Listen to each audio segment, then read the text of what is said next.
আসসালামু আলাইকুম, বিসমিল্লাহির রহমানির রহিম। প্রিয় শিক্ষার্থীরা, বিশেষ করে নবম এবং দশম শ্রেণীর শিক্ষার্থীরা, তোমাদেরকে আজকে অনলাইন লাইভ ক্লাসে স্বাগত জানাচ্ছি। তাহলে শুরু করা যাক। আমরা আগের ক্লাসের ধারাবাহিকতায় যে আলোচনাটুকু আজকে করব, ইলেকট্রোপ্লেটিং, তড়িৎ বিশ্লেষণ প্রক্রিয়ায় ইলেকট্রোপ্লেটিং কিভাবে করা হয়। আমরা আগের ক্লাসে যেহেতু তড়িৎ বিশ্লেষণটা পড়েছি, আশা করি তোমরা বুঝতে পেরেছ। তাহলে আমরা শুরু করি, ইলেকট্রোপ্লেটিং কি। ইলেকট্রোপ্লেটিং কি? একটা ধাতুর উপরে আরেকটা ধাতুর প্রলেপ দেওয়া, সেটাকে বলা হয় ইলেকট্রোপ্লেটিং। তো কিভাবে প্রলেপ দিব বা প্লেটিংটা কিভাবে করব? তড়িৎ বিশ্লেষণের সাহায্যে। তাহলে তড়িৎ বিশ্লেষণের সাহায্যে একটা ধাতুর উপরে আর একটা ধাতুর প্রলেপ দেওয়াকে ইলেকট্রোপ্লেটিং বলে। তাহলে আমরা বুঝলাম। এখন কথা হচ্ছে, কোন ধাতুর উপর কোন ধাতুর প্লেটিং করব। মনে করো আয়রন এবং সিলভার, এই দুইটা ধাতু যদি আমরা বেছে নিই, কোনটার উপর কোনটার প্লেটিং করব। আয়রন দিয়ে এটার উপর যদি প্লেটিং করতে চাই, তাহলে এটা হবে না, কারণ আয়রনটা বেশি সক্রিয় বলে সে দ্রুত ক্ষয় প্রাপ্ত হবে, মরিচা ধরবে, উজ্জ্বলতা নষ্ট হবে। তাহলে বেশি সক্রিয় একটা ধাতুকে কম সক্রিয়, ইলেকট্রোকেমিক্যাল সিরিজে লোয়ার পজিশনে আছে সিলভার এবং আপার পজিশনে আছে আয়রন। তো সুতরাং লোয়ার পজিশনে অবস্থিত তুলনামূলকভাবে কম সক্রিয় ধাতু দিয়ে অধিক সক্রিয় একটি ধাতুকে তড়িৎ বিশ্লেষণ প্রক্রিয়ায় স্তর দেওয়াকে বলা হয় ইলেকট্রোপ্লেটিং। তাহলে আমরা এই দুইটা যদি তুলনা করি, তো সিলভার দিয়ে আয়রনের উপরে আমরা প্লেটিং করব। তাহলে কিভাবে করব? তড়িৎ বিশ্লেষণ প্রক্রিয়ার সাহায্যে। কেন করব? ইলেকট্রোপ্লেটিং কেন করা হয় সেটা একটু জানতে হবে। আমরা প্লেটিং কৌশলটা জানার আগে কয়েকটা কারণে করা হয়, তোমরা লিখে রাখতে পারো। ইলেকট্রোপ্লেটিং কেন করা হয়?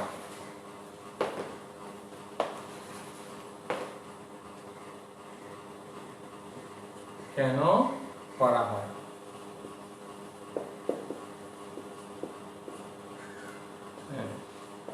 প্রথমে ক্ষয় রোধ করা। ক্ষয় রোধ করার জন্য আমরা ইলেকট্রোপ্লেটিং করব। এরপরে উজ্জ্বলতা বৃদ্ধি করার জন্য, উজ্জ্বলতা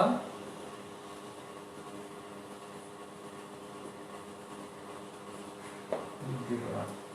তারপরে মরিচা পড়ার হাত থেকে রক্ষা পাওয়া। এই সমস্ত কারণে আমরা প্লেটিং করব। মানে চকচক করার জন্য, উজ্জ্বলতা বৃদ্ধি করার জন্য, মরিচার হাত থেকে রক্ষা পাওয়ার জন্য, ক্ষয়রোধ করার জন্য, যাতে টেকসই হয়। তাহলে তোমরা বুঝতে পারছো কেন আমাদের প্রয়োজন হয়। আচ্ছা, এবার দেখো কিভাবে করা হয়।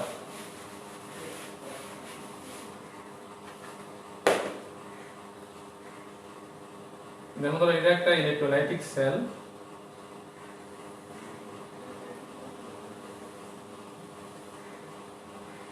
এখানে আমরা প্লেটিং করব।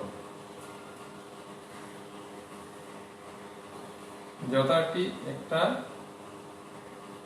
অ্যানোড থাকবে, আরটা ক্যাথোড থাকবে। ধরো আমরা আয়রনের একটা চামচ, লোহার তৈরি একটা চামচকে আমরা প্লেটিং করব।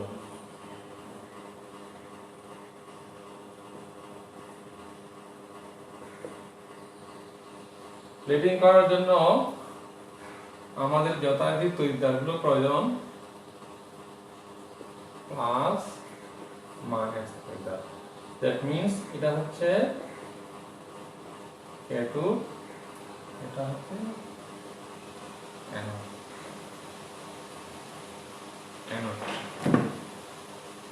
তাহলে আমরা কি দিয়ে করব? সিলভার দিয়ে করব। সেজন্য এটাকে সিলভারের একটা অ্যানোড দিব। এই অ্যানোডটা তৈরি হবে কিসের? সিলভারের। আমি যদি সিলভার না দিয়ে নিকেল, ক্রোমিয়াম ইত্যাদি ধাতু দিয়ে যদি আমরা প্লেটিংটা করি, তখন ক্যাথোড হিসেবে ওটাই সংযুক্ত করতে হবে। অর্থাৎ যাকে দিয়ে আমরা প্লেটিং করব ওটাই হবে অ্যানোড, এবং যার উপর করব সেটা থাকবে ক্যাথোডে। এইখানে আমরা একটা চামচ দিয়ে রাখি, এখানে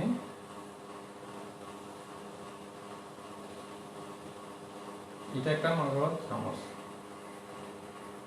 এটা লোহার তৈরি একটা চামচ, এটাকে আমরা প্লেটিং করব এখানে।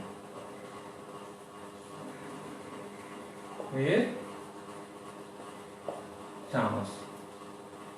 তাহলে আমরা ক্যাথোড অ্যানোড বেশি যার উপর করব তাকে ক্যাথোডে সংযুক্ত করব। এরপর একটা এখানে সলিউশন লাগবে, একটা দ্রবণ লাগবে, ইলেকট্রোলাইটিক সলিউশন লাগবে। সেটা কোনটা? সাধারণত নাইট্রেট বা সালফেট দ্রবণ ইউজ করা হয়। যেমন এখানে আমরা সিলভারের পাউডার দিব, সেজন্য এখানে সিলভার নাইট্রেটের একটা দ্রবণ আমরা ইউজ করব। তাহলে এটা কিসের চিত্র? লোহার চামচের উপর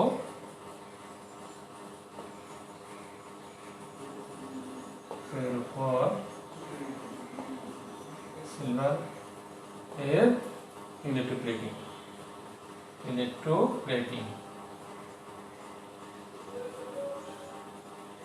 দেখে রাখো, ইলেকট্রোপ্লেটিং।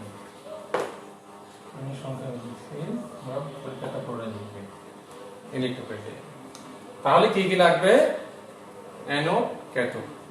কিসের অ্যানোড? যাকে দিয়ে আমরা ইলেকট্রোপ্লেটিং করব, যার উপর করব তাকে দিব কোথায়? ক্যাথোডে। একটা দ্রবণ থাকবে, হ্যাঁ, দ্রবণটা সাধারণ নাইট্রেট অথবা সালফেট হয়ে থাকে। হ্যাঁ, এখানে সিলভার নাইট্রেট দ্রবণ আমরা ইউজ করব। তাহলে এটা কি লিখে ফেলো তোমরা?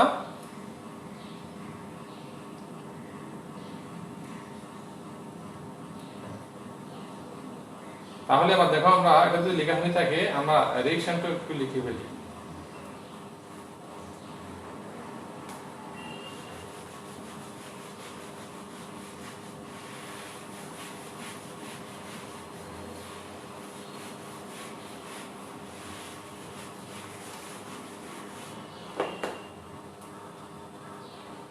প্রথমে সিলভার নাইট্রেটের দ্রবণ থাকবে,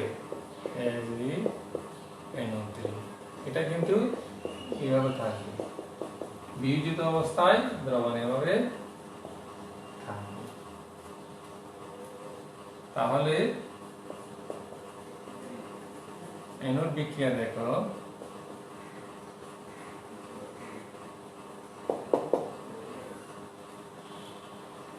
অ্যানোড কি দ্বারা তৈরি বলছিলাম? সিলভার দ্বারা তৈরি। তাহলে ইলেকট্রন ত্যাগ করবে, অ্যানোডে জারণ বিক্রিয়া সম্পন্ন হবে। তাহলে ক্যাথোড বিক্রিয়া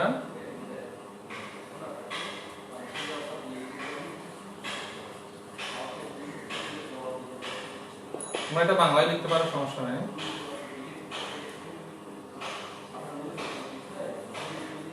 সিলভার দ্রবণ থেকে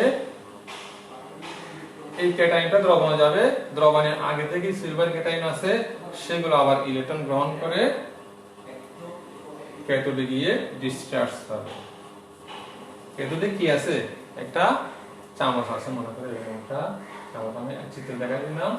এই চামচের এই পুরোটা গায়ের উপরে এরকম করে একটা সিলভারের লেয়ার জমে যাবে। এইভাবে করে আমরা প্লেটিংটা সম্পন্ন করব। তাহলে আমরা এতক্ষণ ক্লিয়ারলি বুঝতে পারলাম ইলেকট্রিক প্লেটিং কি, ইলেকট্রিক প্লেটিং কি কাজে লাগে, ইলেকট্রিক প্লেটিং কিভাবে করা হয়, এখানে ক্যাথোড কোনটা হবে, অ্যানোড কোনটা হবে, তার বিক্রিয়ার মেকানিজম কি বা কৌশলটা কি, অ্যানোড বিক্রিয়া ক্যাথোড বিক্রিয়াগুলো আমরা লিখছি এখানে। আশা করি তোমরা লিখে রাখবা এবং পরবর্তীতে এগুলো দেখবে। আবার যখন পরীক্ষার সময় আসবে এগুলো রিভিশন করে দেখতে পারবে। চিত্র সহ অবশ্যই লিখতে হবে। যাই হোক, আমি আর একটা টপিক আছে, এটা শেষ করি।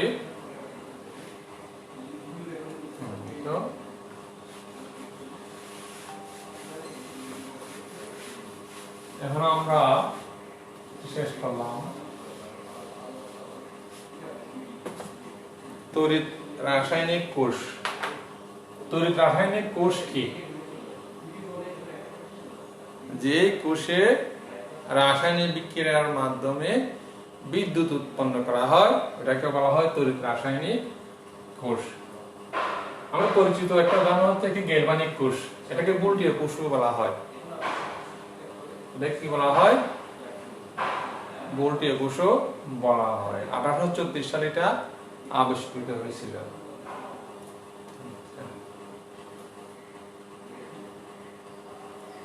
দেখো এখানে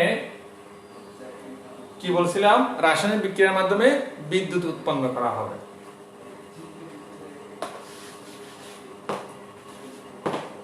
ড্যানিয়েল কোষ বলা হয় তাকে। এখানে দুইটা পাত্র থাকবে এরকম। আগে চিত্র আমরা কয়টা লিখছিলাম কারো মনে আছে কিনা বলতো? একটা। এখানে কয়টা বলছি? দুইটা পাত্র থাকবে। এইভাবে দুইটা পাত্র থাকবে।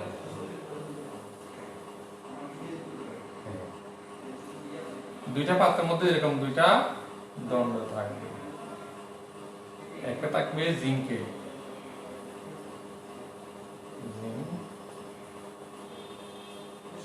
থাকবে এইদিকে, আর থাকবে কপারের দণ্ড থাকবে। এটা কপার, এটা ক্যাথোড হিসেবে থাকে সাধারণত। তো এখানে কি হবে? বিদ্যুৎ উৎপন্ন হবে। বিদ্যুৎ উৎপন্ন হলে আমরা কিভাবে বুঝবো? যদি বাতি জ্বলে। হ্যাঁ, বিদ্যুৎ চলে গেলে বাতি জ্বলবে না, বিদ্যুৎ থাকলে বাতি জ্বলবে, স্বাভাবিক। তাহলে এখানে দেখো আমরা এখানে একটা লাইট দিব।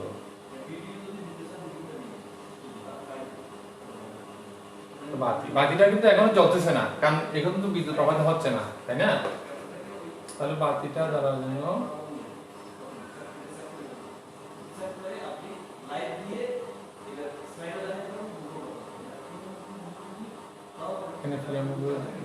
এখানে আমি জ্বালাচ্ছি না বাতিটা, শুধু তারগুলো দিয়ে কানেক্ট করে দিলাম একটা পরিবাহী তার দিয়ে।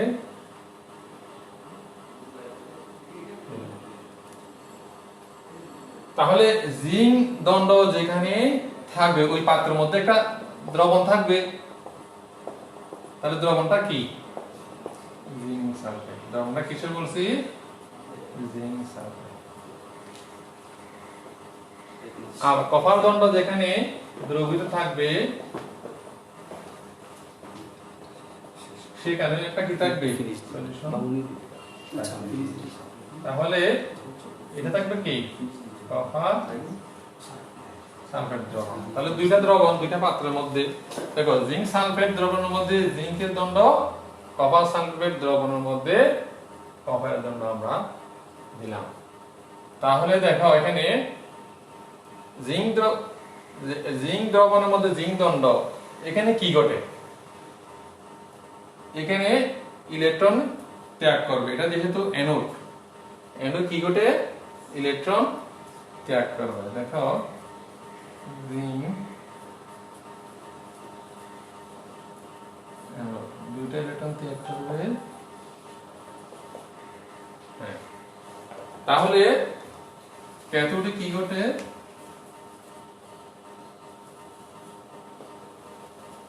এটা দেখা যাচ্ছে না মনে হয়, আমি ওদিকে আবার লিখি। দুইটা ইলেকট্রন ত্যাগ করছে এখানে, তাহলে ক্যাথোডে কি ঘটে,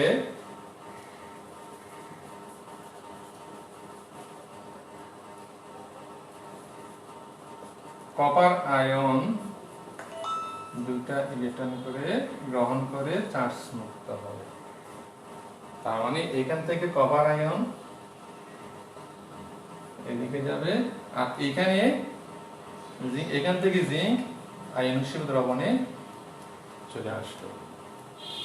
যখন এইভাবে এখান থেকে জিঙ্ক আয়ন হিসেবে চলে আসে দ্রবণে, জিঙ্ক থেকে ইলেকট্রন গুলো এদিকে এদিকে এদিকে এদিকে এদিকে এদিকে এদিকে এদিকে এদিকে অনেকগুলো ইলেকট্রন এদিকে যাবে, এদিকে চলে আসবে। তাহলে এখানে অনেকগুলো ইলেকট্রন পাবে। আর কপার যেহেতু ইলেকট্রন ডিফিসিয়েন্সি আছে, দুইটা ইলেকট্রন শর্ট আছে, সেজন্য দুইটা ইলেকট্রন গ্রহণ করার জন্য সে কোথায় যাবে, ক্যাথোডে যাবে এবং সেখানে বিজারণ বিক্রিয়া ঘটাবে। অ্যানোডে ইলেকট্রন ত্যাগ করে জারণ বিক্রিয়া ঘটে, একটু আগে থেকে দেখাচ্ছি। তাহলে দেখা যাচ্ছে আলটিমেটলি এখানে ইলেকট্রন বেশি আছে, আর এখানে ইলেকট্রন এই তড়িৎদ্বারের মধ্যে কম ছিল। যেমন জিঙ্ক এবং কপার দুটো যদি আমরা তুলনা করি, দেখো 29 এবং 30, জিঙ্ক আছে 30 এবং কপার আছে কত, ইলেকট্রন সংখ্যা 29। কোনটার বেশি আছে, হ্যাঁ দেখা যাচ্ছে না, জিঙ্কের ইলেকট্রন বেশি আছে। যেটা বেশি থাকবে সেটা আমরা NF হিসেবে ইউজ করব, আর যেটা কম আছে সেটা আমরা ক্যাথোড হিসেবে ইউজ করব। অর্থাৎ যেটা বেশি সক্রিয় সেটাকে আমরা NF হিসেবে রাখবো, যেটা কম সক্রিয় সেটা ক্যাথোড হিসেবে রাখবো। আচ্ছা, এইভাবে দ্রবণে কিছুক্ষণ যখন চলবে, ইলেকট্রন গুলো প্রবাহ হতে থাকবে এবং দেখা যাবে যে এই দ্রবণের মধ্যে, জিঙ্ক সালফেট দ্রবণের মধ্যে জিঙ্ক প্লাস আয়ন থাকবে এবং সালফেট আয়ন থাকবে। তো কিছুক্ষণ চলার পরে দেখা যাবে যে জিঙ্কের পরিমাণ বেড়ে যাবে, এখানে অনেকগুলো জিঙ্কের পরিমাণ বেড়ে যাবে, অর্থাৎ আয়নিক যে ব্যালেন্স সেটা নষ্ট হয়ে যাবে। আবার এদিকে দেখা যায় কপারের পরিমাণ কমে যাবে, অর্থাৎ ক্যাটায়ন পরিমাণটা কি কমে যাবে। কপারগুলো এখানে যুক্ত হয়ে যাবে, এখানে যুক্ত হয়ে যাবে, এখানে যুক্ত হয়ে যাবে, এখানে যুক্ত হয়ে যাবে। তাহলে দ্রবণে কিসের পরিমাণ বেড়ে যাবে, সালফেট আয়নের পরিমাণ বেড়ে যাবে। তাহলে কিছুক্ষণ চলার পরে এই সেলের মধ্যে যে আয়নিক ব্যালেন্স সেটা নষ্ট হয়ে যাবে।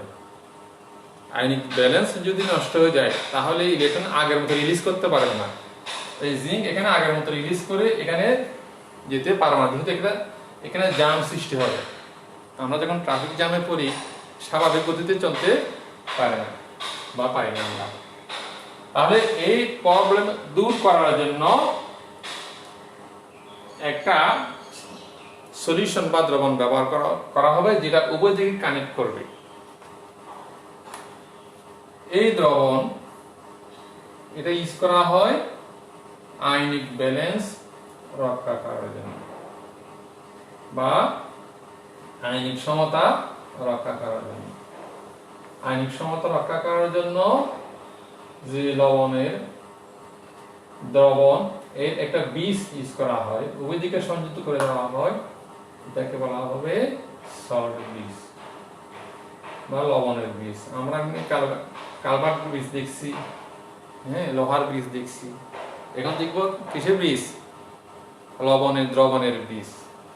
আচ্ছা, তাহলে দেখো এখানে আমরা KCl যদি ইউজ করি, এখানে যদি KCl লবণ দ্রবণ ইউজ করি, এগুলো এখানে ভেঙে যাবে, আয়নিক এরকম হয়ে যাবে K+। এই দ্রবণটা কোনটা কোথায় যাবে, যেখানে যেটার প্রয়োজন সেটা সেখানে চলে যাবে। যেমন জিঙ্ক দণ্ড যেখানে ডুবানো আছে জিঙ্ক পাত্রে, ওই দ্রবণের মধ্যে জিঙ্কের পরিমাণ বেশি, অর্থাৎ ক্যাটায়নের পরিমাণ বেশি। ওটাকে নিউট্রালাইজ করার জন্য বা আয়নিক ব্যালেন্স পুনরায় উদ্ধার করার জন্য, অর্থাৎ সালফেট আয়নের পরিমাণ কম, অর্থাৎ নেগেটিভ আয়নের পরিমাণ কম, তার অনুপাত বৃদ্ধি করার জন্য, অর্থাৎ জিঙ্কের সাথে সমতা রক্ষা করার জন্য ক্লোরাইড আয়ন এই দ্রবণের মধ্যে চলে আসবে। আর অপরদিকে পটাশিয়াম আয়ন, যেহেতু ক্যাটায়ন ধনাত্মক চার্জযুক্ত, এটা এই পাত্রে চলে আসবে, অর্থাৎ কপার সালফেট যে পাত্রের মধ্যে আছে ওখানে চলে যাবে, কারণ এখানে কপারের পরিমাণ বা ক্যাটায়নের পরিমাণ অনেক কমে গেছে। সেজন্য ক্যাটায়ন পরিমাণ বৃদ্ধি করার জন্য, ধনাত্মক আয়ন পরিমাণ বৃদ্ধি করার জন্য এখানে পটাশিয়ামটা চলে যাবে। তাহলে আমরা এতক্ষণ ধরে বললাম যে সল্ট ব্রিজ কি, সল্ট ব্রিজ বা লবণ সেতু কিভাবে কাজ করে। তাহলে এখানে আমরা দুইটা বিষয় জানলাম। প্রথমে গ্যালভানিক কোষ বা তড়িৎ রাসায়নিক কোষের সাহায্যে বা ডিনেল কোষের সাহায্যে কিভাবে বিদ্যুৎ উৎপন্ন করা হয়। তাহলে এখানে চিত্রটা লিখে দিবা যথারীতি। বিশেষ চিত্র গ্যালভানিক কোষ,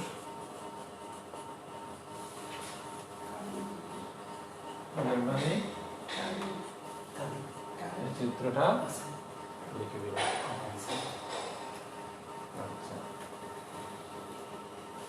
তাহলে এই কোষটা যখন আসবে তখন লিখবো আমরা হেতুক বিক্রিয়া, লিখবো এনড বিক্রিয়া লিখবো। এখানে আরেকটা বিষয়, আমাদেরকে এই কোষটা প্রকাশ করার জন্য একটা সিম্বল রয়েছে। যেমন এই পাত্রটা যদি আমরা লিখি জারণ তড়িৎদ্বার, এটাকে আমরা লিখবো জিঙ্ক দণ্ড, এখানে আছে জিঙ্ক, সেটা এরকম হয়ে যায়, মানে দুইটা ইলেকট্রন ত্যাগ করে জিঙ্ক ক্যাটায়নে পরিণত হয়। মাঝখানে এই যে ব্রিজ, এখানে একটা ব্রিজের টুটি, এখানে একটা টুটি মনে করো, তাহলে এই জন্য দুইটা টান দিতে হবে। তারপরে কপার আয়ন এখান থেকে রিলিজ হয়ে কপারের মুক্ত কপারে পরিণত হবে। তাহলে এখানে ডিসচার্জ হয়ে এইভাবে ডিসচার্জ হবে। এখানে একটা বিষয় খেয়াল রাখবা যে এখানে যখন এই জিঙ্ক ইলেকট্রন ত্যাগ করে, অর্থাৎ জারণ বিক্রিয়া ঘটে, ঠিক একই পরিমাণ ইলেকট্রন আবার কপার গ্রহণ করে ওখানে বিজারণ বিক্রিয়া ঘটায়। মানে একটা তড়িৎদ্বারে জারণ আর একটা তড়িৎদ্বারে বিজারণ। তো টোটালি জারণ বিজারণ বিক্রিয়াটা দুইটা পার্টে ডিভাইডেড, সেজন্য একটা পার্টকে বলা হবে অর্ধ জারণ বিক্রিয়া। যেমন অ্যানোডে জারণ বিক্রিয়াটা অর্ধ জারণ বিক্রিয়া, আর ক্যাথোডের বিজারণ বিক্রিয়াটা অর্ধ বিজারণ বিক্রিয়া। এগুলো কোনো সময় বইতে লিখে, কোনো সময় লিখে না, সমস্যা নাই, এগুলো এমনি বোঝার জন্য মনে রাখবা। এখানে এই যে যেহেতু অর্ধেক এখানে ঘটে আর অর্ধেক এদিকে ঘটে, সেজন্য অ্যানোডটা হচ্ছে অর্ধ জারণ বিক্রিয়া আর ক্যাথোডেরটা হবে অর্ধ বিজারণ বিক্রিয়া। আশা করি তোমরা এতক্ষণে ক্লিয়ার হয়েছ যে আমরা তড়িৎ রাসায়নিক কোষের সাহায্যে কিভাবে উৎপন্ন করব, তারপরে সল্ট ব্রিজ কি, সল্ট ব্রিজ কেন ইউজ করা হয়। হ্যাঁ, সল্ট ব্রিজ হিসেবে এখানে আমরা দ্রবণটা ইউজ করছি, পটাশিয়াম ক্লোরাইডের দ্রবণ। আচ্ছা, তাহলে এবার দেখো আমরা আরেকটা বিষয় তোমাদের জানার দরকার যে আমরা আগে পড়ছি তড়িৎ বিশ্লেষ্য কোষ, পরে পড়ছি তড়িৎ রাসায়ন কোষ। এই দুটোর মধ্যে আসলে পার্থক্য চাওয়া হয়। পার্থক্য তোমাদের ক্লিয়ার ভাবে জানতে হবে, কারণ পরীক্ষা যদি তড়িৎ রাসায়নিক কোষ আসে, তুমি যদি তড়িৎ বিশ্লেষ্য কোষ লিখে দাও তাহলে তো হবে না। অনেক স্টুডেন্ট লিখে অবশ্য, কারণ ওরা বেসিক্যালি দুইটা ডিস্টিংগুইশ করতে পারে না, ডিফারেন্স করতে পারে না। তাহলে আমি একটু মনে করাই দিই, এটা হচ্ছে তড়িৎ বিশ্লেষ্য কোষ,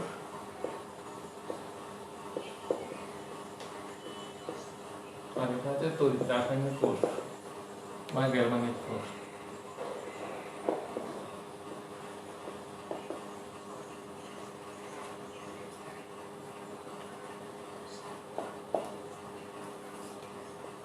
তাহলে আমরা পার্থক্যগুলো কি কি বিষয়ের উপর করব? পার্থক্যের বিষয়গুলো দেখো। আমরা যদি কাকে বলে সেই হিসেবে লিখি তার বৈশিষ্ট্য।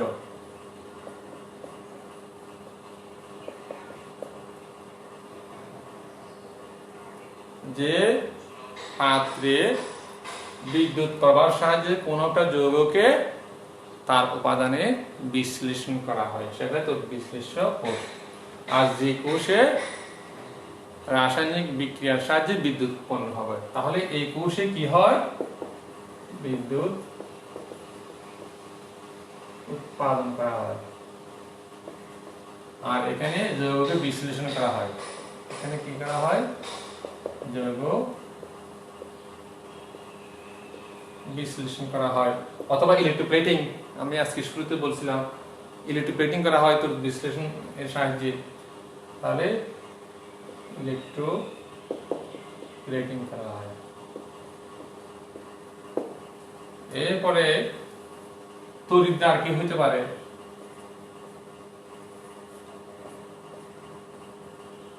তড়িৎদ্বার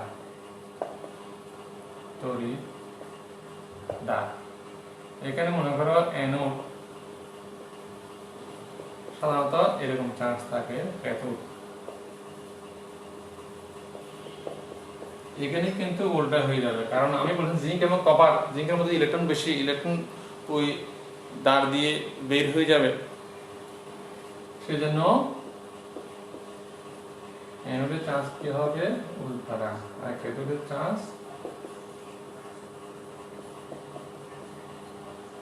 তারপরে ব্যবহার, এটা কাজ বা ব্যবহার।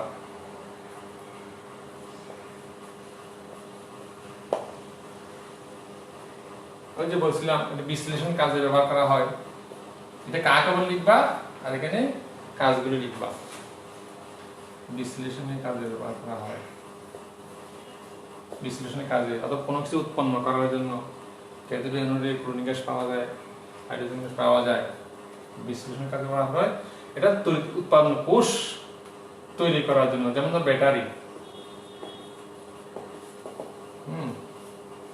এই সমস্ত কাজগুলো ব্যবহার করা হয়। তুমি এর সঙ্গে লিখলে ব্যবহারটা এখানে লিখতে পারো। তাহলে আশা করি আমরা বুঝতে পারছো পার্থক্যটা। এইভাবে সুন্দরভাবে চাপ করে লিখবা, ক্লিয়ার করে বুঝে শুনে লিখবা, এত মুখস্থ করতে হবে না।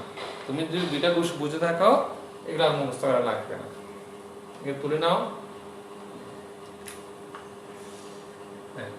তাহলে দেখো আবার আমরা এতক্ষণ যা আলোচনা করলাম তার উপর বেস করে কয়েকটা কোশ্চেন দিই, এগুলো তোমরা প্র্যাকটিস করবা, পরে স্বাভাবিক পরিস্থিতি হলে আমাদেরকে দেখাবা। বিশেষ করে আমি থাকলে আমাকে দেখাবো, কোনো স্যার থাকলে আমাকে দেখাতে পারবো। এরপর দেখো তোমাদের কিছু হোমওয়ার্ক দিলাম। ইলেকট্রোপ্লেটিং কি?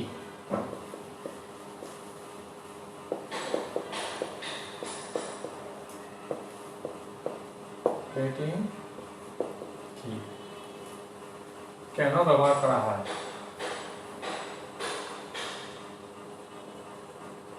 কেন প্রয়োজন, এটা লিখতে হবে।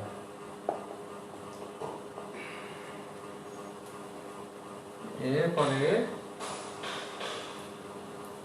কিভাবে ইলেকট্রোপ্লেটিং করা হয়, কিভাবে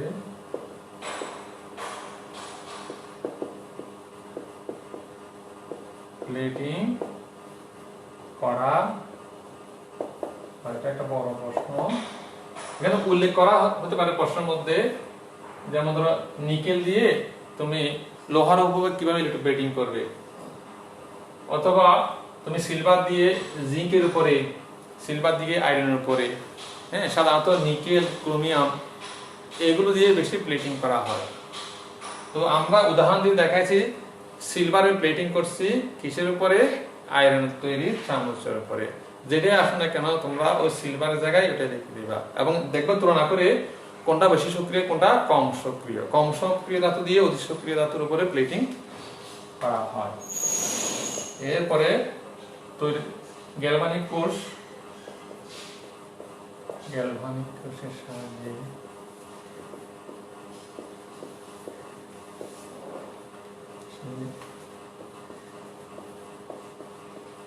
সাহায্যে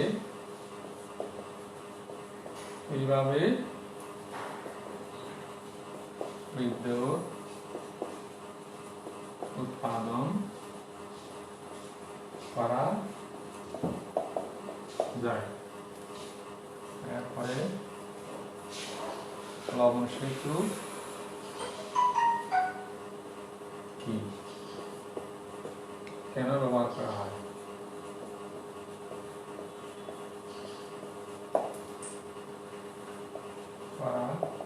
এই কোশ্চেনগুলো প্র্যাকটিস করলে সৃজনশীল প্রশ্নেরও উত্তর দিতে পারবা। আরে তোর বিশ্লেষ্য কোষ এবং তৈরি রাসায়নিক কোষের মধ্যে পার্থক্য, বিশ্লেষ্য কোষ ও তৈরি রাসায়নিক কোষের মধ্যে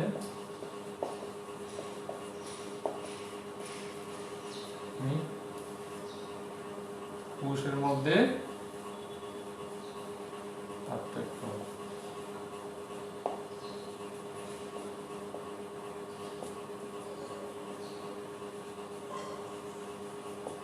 পার্থক্য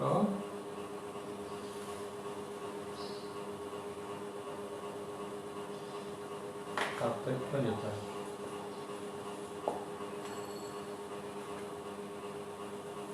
তাহলে এই হোমওয়ার্ক গুলো তোমরা প্র্যাকটিস করবে। আশা করি তোমাদের এই কোষ সংক্রান্ত প্রবলেম গুলো আর থাকবে না। তো এতক্ষণ ধরে ক্লাস উপভোগ করার জন্য তোমাদের সবাইকে আবারও ধন্যবাদ জানাচ্ছি। সবাই সুস্থ থাকবা এবং পরবর্তী ক্লাসে মনোযোগ হবা। সবাইকে আবারও একটা আমার পক্ষ থেকে ধন্যবাদ জানালাম।